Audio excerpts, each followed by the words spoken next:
नमस्कार दोस्तों, एक बार फिर से आपका स्वागत है target with Goswami YouTube channel में। मैं सुनील गोस्वामी आशा करता हूँ आप सब अच्छे होंगे, कुशल मंगल होंगे और लगातार स्टडी का अध्ययन कर रहे होंगे। देखिए, पॉलिटी सीरीज हमने कंप्लीट की। एनसीईआरटी पॉलिटी की सीरीज जो महेश वर्णवाल सर की बुक है उसे कंप्लीट पॉलिटी कर ली है हमने, तो वो प्ले लिस्ट में आप जाके उसको देख सकते हैं। सारी की सारी रिवीजन आप वहाँ से कर सकते हैं। अब फिर सभी बच्चों की डिमांड पे ज्योग्राफी स्टार्ट की। अभी तक 3 लेक्चर हैं वो कंप्लीट हुए हैं। ये लेक्चर नंबर 4 है जिसमें हम जलवायु, मृदा एवं प्राकृतिक वनस्पति के बारे में जानने वाले हैं। तो ये कंप्लीट सीरीज है, जल्दी आपको 10 दिन में ये कंप्लीट हो जाएगी। उसके बाद हम साइंस स्टार्ट करेंगे। ठीक है, बहुत सारे बच्चों की डिमांड आ रही है कि साइंस को स्टार्ट किया जाए। तो जितने भी अभी जैसे एसआई का, कांस्टेबल का एग्ज़ाम है, ग्राम सचिव, पटवारी, तमाम एग्जामों के लिए बहुत ही इंपॉर्टेंट क्वेश्चन है ये। तो चलिए करते हैं शुरुआत।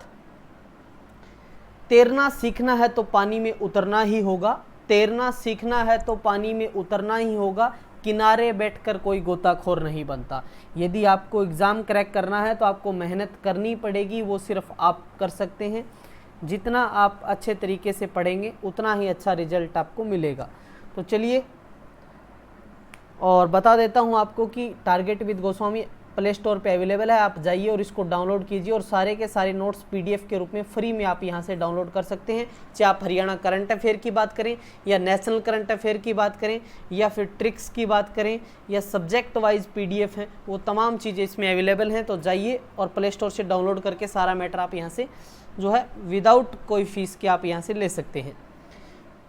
तो चैप्टर नंबर ये 3 है, जलवायु, मृदा एवं प्राकृतिक वनस्पति, और लेक्चर नंबर 4 है ये। फर्स्ट क्वेश्चन है, मुंबई में पुणे की अपेक्षा अधिक वर्षा बारिश है, वो क्यों होती है?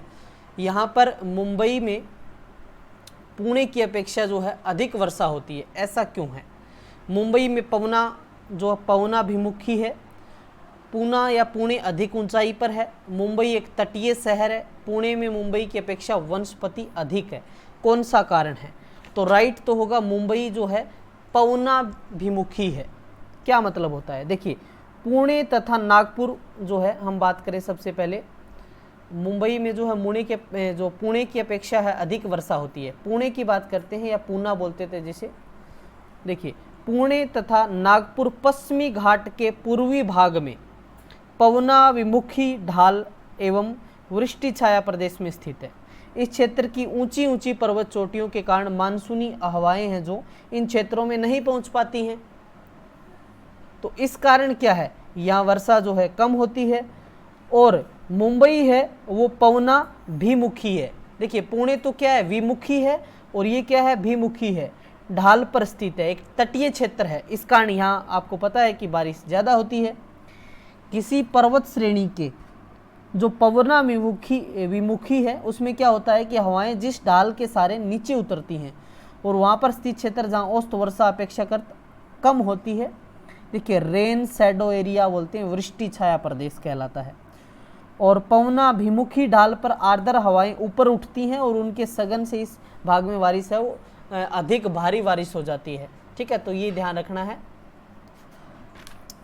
तो पुणे तो क्या हो गया आपका, चलिए, पुणे क्या है, पवनाभिमुखी। ठीक है, और वो क्या है, पवनाभिमुखी। समझ आ गया? तो फर्स्ट राइट होगा इसके अंदर। ऐसे ही ऑप्शन आपको देखने को मिलेंगे। तो मुंबई तो एक तटीय एरिया भी है और ये भी आपको ध्यान रखना है।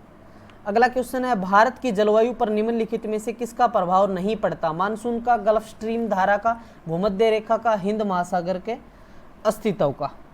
तो राइट होगा गल्फ स्ट्रीम धारा का। ठीक है, राइट क्या होगा, गल्फ स्ट्रीम धारा। देखिए, भारतीय प्रायद्वीपीय हिंद महासागर में अवस्थित है जिस पर मानसून और भूमध्य रेखा पर का प्रभाव पड़ता है, जबकि जो गल्फ स्ट्रीम धारा है ये महासागरीय धारा का प्रभाव नहीं पड़ता, क्योंकि यह महासागरीय धारा उत्तरी अटलांटिक महासागर में अमेरिका महाद्वीप के दक्षिण पूर्वी तट में बहती है।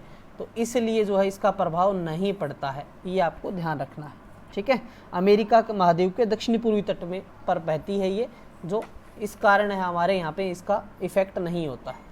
वर्षा में 50 सेंटीमीटर से कम वर्षा वाला क्षेत्र है मेघालय, कश्मीर में लेह, कोरोमंडल तट या कोंकण तट? तो राइट कौन सा होगा? ले जो है, ले लद्दाख, अभी यूटी है ना, तो कश्मीर में ले। अब बात करते हैं, अब तो अलग अलग हो गए क्योंकि अभी 28 राज्य और 8 यूटी हैं। तो भारत में 50 सेंटीमीटर से भी कम वर्षा है वो पश्चिमी राजस्थान, पश्चिमी गुजरात, दक्षिण आंध्र प्रदेश, कर्नाटक, पठार, तमिलनाडु, हरियाणा, पंजाब, जम्मू कश्मीर है। ये क्षेत्र यहाँ तो क्या है, मानसून पवनों की दिशा में नहीं पड़ते हैं, फिर भी उसकी पहुँच मतलब उसकी पहुँच से दूर होता है, इस कारण क्या है यहाँ पे वर्षा हो कम होती है। तो इसमें सभी कश्मीर में ले आ जाता है। या फिर आप बात करो पश्चिमी राजस्थान, पश्चिमी गुजरात, दक्षिणी आंध्र प्रदेश, ये सारे के सारे, ठीक है। दक्षिणी पश्चिमी मानसून कब तक पूरे देश में सक्रिय हो जाता है? 5 जून तक, 15 जून तक, 1 जुलाई तक, 15 जुलाई तक। तो 15 जुलाई तक दक्षिणी पश्चिमी मानसून पवने हैं वो 1 जून तक केरल तट पर जो है तट पर होती हैं, और 10 से 15 जून है ये मुंबई और कोलकाता पहुंच जाती है। और इस प्रकार 15 जुलाई तक ये संपूर्ण भारतीय उपमहाद्वीप में जो है पहुंच जाती है, सक्रिय हो जाती है। यहाँ पर भारत में मानसूनी पवनें सर्वप्रथम अंडमान निकोबार द्वीप समूह में पर पहुंचती हैं। कब पहुंचती हैं? 1 मई को, ठीक है। अंडमान निकोबार जो हमारा द्वीप समूह है वहाँ पर पहुंचती है, आइलैंड पे, ठीक है। भारत में शरदकालीन वर्षा के क्षेत्र हैं उड़ीसा, कर्नाटक, पंजाब, तमिलनाडु, अरुणाचल प्रदेश, बिहार, तमिलनाडु, कर्नाटक। तो राइट आंसर क्या होगा? पंजाब और तमिलनाडु, ठीक है, पंजाब और तमिलनाडु होगा। भारत में शीत जो ऋतु है हमारा शरदकालीन बोलते हैं, शीत ऋतु जो अक्टूबर और नवंबर में उत्तरी पूर्वी मानसून मतलब लौटने वाला मानसून है, उत्तरी पूर्वी मानसून से तमिलनाडु तट पर जो है यहाँ पर वर्षा होती है लगभग 65 से 75 सेंटीमीटर के बीच में, ठीक है। और जो सागर तट से इंटरनल भाग हैं जो आंतरिक भागों की ओर घटती जाती है। इसके अतिरिक्त उत्तर पश्चिमी भारत जैसे पंजाब और हरियाणा में पश्चिमी विक्षोभ से वर्षा होती है।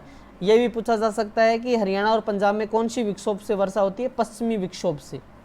पश्चिमी विक्षोभों की जो मतलब उत्पत्ति है या कहाँ से उनका मतलब जन्म होता है, कहाँ से उठती हैं, तो भूमध्य सागर और अंटार्कटिक महासागर में होती हैं, जहाँ से ये आर्द्र ग्रहण मतलब नमी को ग्रहण करती हैं और पश्चिमी की ओर बढ़ती हैं। उत्तर भारत में पश्चिमी विक्षोभ से होने वाली वर्षा गेहूं कृषि के लिए अत्यधिक लाभकारी होती है, ठीक है, गेहूं के फसल के लिए। समझ आ गया? हरियाणा में गेहूं ज़्यादा कहाँ होती है? सिरसा के अंदर। कहाँ होती है? हरियाणा को गेहूं की टोकरी भी कहते हैं, कटोरी भी कहते हैं।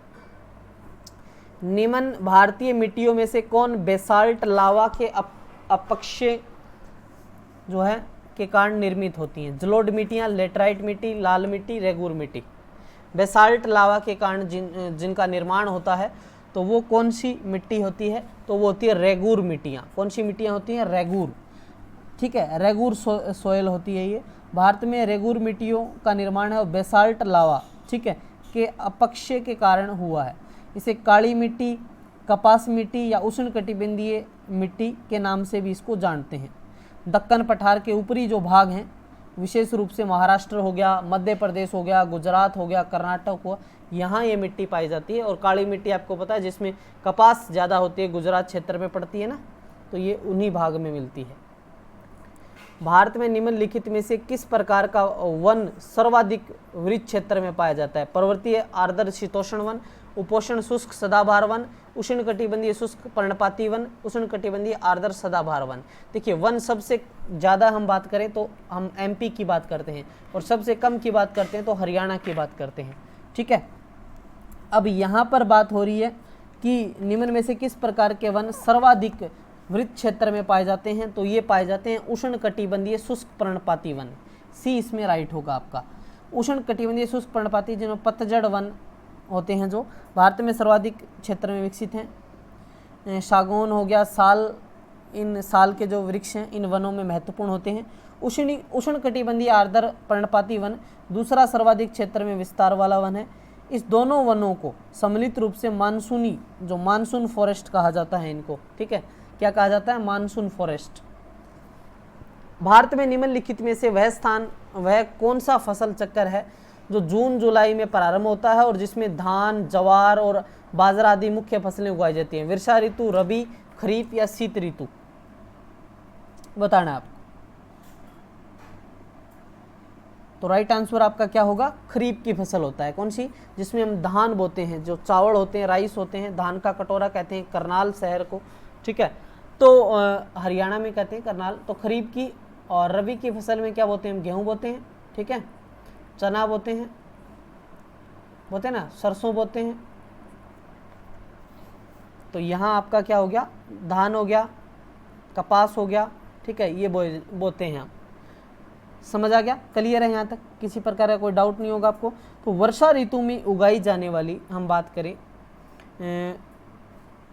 वर्षा ऋतु में उगाई जाने वाली फसलों में खरीफ की फसल कहते हैं, ये जून जुलाई में बोई जाती है। कब बोई जाती है, जून और जुलाई के अंदर, जून और जुलाई में। जैसे अभी बोई है इसमें, और काटी कब जाती है ये फसल, सितंबर अक्टूबर में इसको काट लेते हैं। चावल है, जवार है, बाजरा है, रागी, मक्का, जूट, मूंगफली, कपास, पटसन, तंबाकू, मूंग, उड़द, लोबिया, ये आदि की ये सारी की सारी फसलें हैं, ये कौन सी हैं, खरीफ की फसल हैं, ठीक है भाई।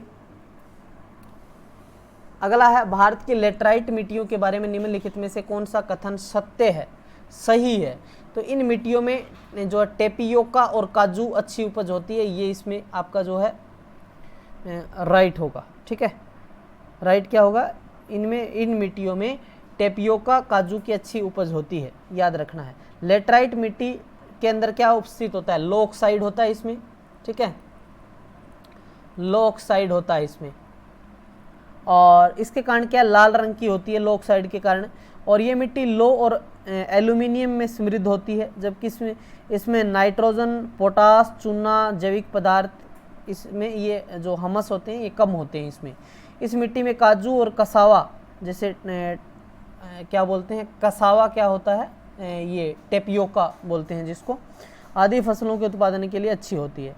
भारत में मिट्टी केरल, कर्नाटक हो गया आपका, तमिलनाडु, आंध्र प्रदेश, उड़ीसा, मध्य प्रदेश, असम के जो पहाड़ी क्षेत्र हैं, मेघालय का क्षेत्र है, यहाँ पर ये पाई जाती है, ठीक है। निम्नलिखित में से किस अवधि के दौरान बंगाल की खाड़ी में बार बार उष्णकटिबंधीय चक्रवात आते हैं, कौन से महीने में, अक्टूबर, नवंबर, मई, जून, जनवरी, फरवरी, मार्च, अप्रैल। तो राइट होगा आपका अक्टूबर और नवंबर, ठीक है। देखिए, उष्णकटिबंधीय चक्रवात हैं, वो कर्क रेखा और मकर रेखा के बीच उत्पन्न होने वाले चक्रवात होते हैं, जो भारत में प्राय लौटते मानसून से अक्टूबर नवंबर महीनों के दौरान बंगाल की खाड़ी में उत्पन्न होते हैं। ये चक्रवात उड़ीसा, आंध्र प्रदेश, तमिलनाडु राज्य में आते हैं। जहाँ तक कृषि मंत्रालय के सरकारी वर्गीकरण का संबंध है, भारत में कितने सूक्ष्म कृषि जलवायु क्षेत्र है, 123, 126, 127 या फिर 122। तो राइट आंसर होगा आपका 127। कृषि मौसम विभाग के अनुसार भारत में कुल 127 सूक्ष्म कृषि जलवायु, जिसे एग्रो क्लाइमेट जोन कहते हैं, जबकि मुख्य है वो 15 विविध कृषि जलवायु प्रदेश हैं। इनका प्रमुख आधार प्रदेश विशेष भौतिक दशाओं के साथ साथ अपनाई जा रही कृषि विधियाँ, किस प्रकार कैसी टेक्नोलॉजी यूज, उनका महत्व होता है, ठीक है। तो कृषि जलवायु क्षेत्र हो गए 127, इनको इंग्लिश में क्या बोलते हैं, एग्रो क्लाइमेट जोन। निम्नलिखित में से कौन सी मिट्टी चाय बागानों के लिए जो है अच्छी होती है, उपयुक्त होती है, अम्लीय, अक्षारीय, जलोढ़ जिसको कछारी बोलते हैं, या फिर रेगूर। तो अम्लीय, ठीक है, राइट क्या होगा, अम्लीय। चाय एक उष्ण एवं उपोष्ण कटिबंधीय पौधा है, चाय है वो उष्ण और उपोष्ण कटिबंधीय पौधा है। इसके उत्पादन के लिए जो है टेम्परेचर है वो 25 से 30 डिग्री, और वर्षा है वो 200 से 250 सेंटीमीटर जो है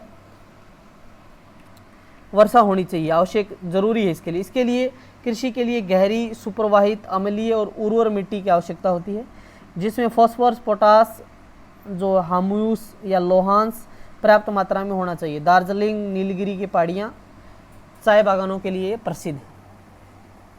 निम्नलिखित में से किसे जंगल की आग कहा जाता है, बोहिनिया वेरिगेटा, जैकरांड, मेमोसोफोलिया, ब्यूटिया मोनोसर्पमा या फिर टेकोटोना ग्रांडिस।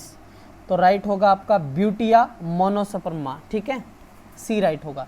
देखिए,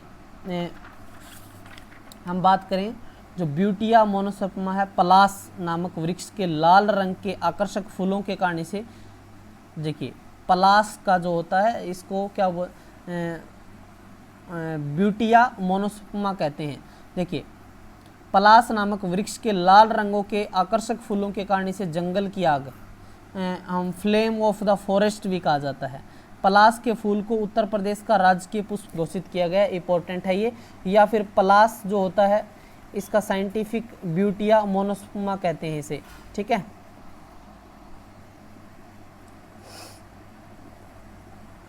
रेसिन या राल प्राप्त होता है चीड़ के वृक्ष से, देवदार के वृक्ष से, बुरांस के वृक्ष से या शीशम के वृक्ष से। तो राइट क्या होगा, चीड़ के वृक्ष से। चीड़ का तेल भी निकलता है ना, तो चीड़ के वृक्ष से। देखिए, राल गोंद के समान हाइड्रोकार्बन युक्त द्रव्य है जो वृक्षों की छाल और लकड़ी से प्राप्त होता है। अन्य वृक्षों की तुलना में चीड़ जैसे कोणधारी वृक्षों से राल अधिक मात्रा में, ज़्यादा इसके अंदर रॉ मटेरियल होता है। इसका प्रयोग गोंद, लकड़ी का रोगन, तारपीन का तेल, सुगंध और अगरबत्तियों बनाने में इसका यूज होता है, रोल का या रेजिन का, ठीक है। भारत का सबसे शुष्क भाग जैसलमेर, लद्दाख, कच्छ, जबलपुर बताना है आपको, इंपॉर्टेंट है क्वेश्चन। तो राइट होगा आपका जैसलमेर, राजस्थान। भारत में पश्चिमी राजस्थान का जैसलमेर सबसे शुष्क क्षेत्र है जहाँ 10 सेंटीमीटर से भी कम वर्षा होती है, ठीक है। अरावली पर्वतमाला के पश्चिम में स्थित ये क्षेत्र जो है वृष्ट छाया क्षेत्र पड़ता है जहाँ मानसूनी पवनें पहुँच ही नहीं पाती हैं। तो पहुँचेंगी नहीं तो बारिश कैसे होगी भाई। आगे बात करते हैं हम तटीय क्षेत्रों में निकट खालिस्तान के कारण रात के समय भूमि पर तापमान कम होता है। स्थल समीर, समुद्र समीर, तटों पर कम आबादी, स्थल समीर तथा समुद्र समीर दोनों। तो स्थल समीर आएगा, राइट आंसर क्या होगा। एक रिवीजन सीरीज है ये, ठीक है। स्थल समीर, देखिए स्थलीय समीर रात में उत्पन्न होती है। रात में जल की अपेक्षा जो स्थल शीघ्र ठंडा हो जाता है, जो स्थलीय सीमा होती है वो जल्दी ठंडी हो जाती है। समुद्र पर निम्न दाब और धरातल पर उच्च दाब बन जाता है जिसके फलस्वरूप हवाएं स्थल से समुद्र की ओर चलने लगती हैं। इसलिए तटीय क्षेत्रों में निकट स्थलीय समीर के कारण तापमान कम हो जाता है, ठीक है भाई। भारत के किस राज्य में सर्वाधिक वर्षा होती है। मेघालय, राजस्थान, उत्तराखंड। मेघालय हो गया तो मेघ का आलय, बादलों का घर, इसलिए सीधी सी बात है कि यहाँ वर्षा ज़्यादा होती है। जैसे मासिन राम नामक स्थान है वहाँ बारिश ज़्यादा होती है। ये मेघालय के पूर्वी खासी जिले में स्थित है। यहाँ औसतन वर्षा है वो 11,872 मिलीमीटर, ठीक है, mm 11,872, ठीक है। आगे बात करते हैं हम, पौधों को सबसे अधिक जल किस मिट्टी से मिलता है। चिकनी से, पांसू से, बलुई से, लोयम मिट्टी से। कौन सी से मिलता है, तो चिकनी मिट्टी से। पौधों का सबसे अधिक जल है वो चिकनी मिट्टी से मिलता है क्योंकि इस मिट्टी में जल धारण की कैपेसिटी अधिक होती है। इसलिए देश की निम्नलिखित मिट्टियों में से किसे स्वत जुताई की मिट्टी कहा जाता है। जलोढ़ को, लेटराइट को, मरुस्थलीय को, कपास की काली मिट्टी को। तो जो कपास की काली मिट्टी होती है उसको, काली मिट्टी में तीव्र जल धारण क्षमता पाई जाती है। भीगने पर ठोस और चिपचिपी और सूखने पर दरा युक्त हो जाती है। इसे जुताई की आवश्यकता नहीं रह जाती, इसलिए काली मिट्टी को स्वत्य कृषि मिट्टी मतलब जुताई वाली मिट्टी कहा जाता है। निम्नलिखित में से कौन सा कथन उष्णकटिबंधीय सदाबहार वनों के संदर्भ में सत्य है, सही है। तो जो आपका क्या होता है, इन वनों के क्षेत्रों में 200 सेंटीमीटर से अधिक बारिश वर्षा होती है, ठीक है। उष्णकटिबंधीय सदाबहार वन उष्ण और आर्द्र प्रदेशों में पाए जाते हैं जहाँ 200 सेंटीमीटर से अधिक वर्षा होती है और औसत वार्षिक वर्षा 22 सेंटीमीटर से अधिक रहता है। उष्णकटिबंधीय वन सघन और विभिन्न स्तरों पर वाले होते हैं। इन पेड़ों के पत्ते गिरने और फूल आने और फल लगने का समय अलग अलग है, इसलिए ये हर जो वर्ष में हरे भरे दिखाई देते हैं। मतलब कुछ ऐसे होते हैं जिनके पत्ते गिर जाते हैं, कुछ के नहीं। तो ये लगभग हर साल जो मतलब पूरे साल हैं हरे भरे होते हैं। इन वनों में पाई जाने वाली मुख्य जो प्रजातियां वृक्ष की वो होती हैं rosewood, mahogany, any ebony, maple, ये सारी होती हैं। और 200 सेंटीमीटर से यहाँ अधिक वर्षा होती है। तो उष्णकटिबंधीय सदाबहार वन में ये जो आपका सत्य है। तो ये चैप्टर आपका यहाँ पर कंप्लीट होता है। नेक्स्ट चैप्टर हम पढ़ेंगे जीवमंडल, ठीक है। नेक्स्ट चैप्टर कौन सा होगा आपका, जीवमंडल। तो ऐसे ही आपकी रिवीजन हो जाएगी। बाकी आप लूसेंट को अच्छे से पढ़ लें, इससे बाहर कुछ नहीं आएगा। लूसेंट से आप अच्छे से प्रैक्टिस कर लें, ठीक है। पढ़ लें, प्रैक्टिस में यहाँ करवा ही रहा हूँ। लूसेंट आप बिल्कुल उसको चाट दें, ठीक है। किसी के पैरों में गिरकर कामयाबी पाने के बदले अपने पैरों पर चलकर कुछ बनने की ठान लो, तो जो लोग भी आपके माँ बाप की मतलब इसमें शान बनेगी, इज्जत बनेगी बहुत ज़्यादा कि आपका बच्चा कामयाब होगा। लोग जो हैं आपको दुआएं देंगे और आपके माँ बाप तो आपके साथ हैं ही। तो बस सोच क्या रहे हो, उठाओ किताब और पढ़ो लगातार और सफल होके जो हैं दिखाओ जन लोगों को, क्योंकि लोग हैं वो जो हैं देखना ज़्यादा पसंद करते हैं कि आप सफल हुए या नहीं हुए। ठीक है भाई, चलिए बहुत बढ़िया। ऐप को डाउनलोड कर लें, प्ले स्टोर पे जाएं, GK by Goswami sir. Insta पे आप मुझे फॉलो कर लें, ठीक है। टेलीग्राम से जुड़ जाएं ताकि आपको डेली यहाँ पर PDF नोट्स मिल सके। स्पेशल जो ज्योग्राफी है @ लगाओ NCERT और ज्योग्राफी लिख दो पूरा, तो आपको टेलीग्राम पे मिल जाएगा ये चैनल। यहाँ सिर्फ ज्योग्राफी के, जैसे @ NCERT पॉलिटी लिखोगे तो उसमें सारी पॉलिटी है, ऐसे ही ज्योग्राफी लिखोगे तो सारी ज्योग्राफी है। साइंस का अभी स्टार्ट नहीं किया है तो अभी उसका चैनल बनाया नहीं है। ये मेन चैनल है, इसके आगे बस विदाउट स्पेस @ लिखो या डिस्क्रिप्शन में लिंक भी मिल जाएगा। तो मिलते हैं नेक्स्ट वीडियो के साथ, तब तक के लिए धन्यवाद। पढ़ते रहिए, मुस्कुराते रहिए। जय हिंद, जय भारत।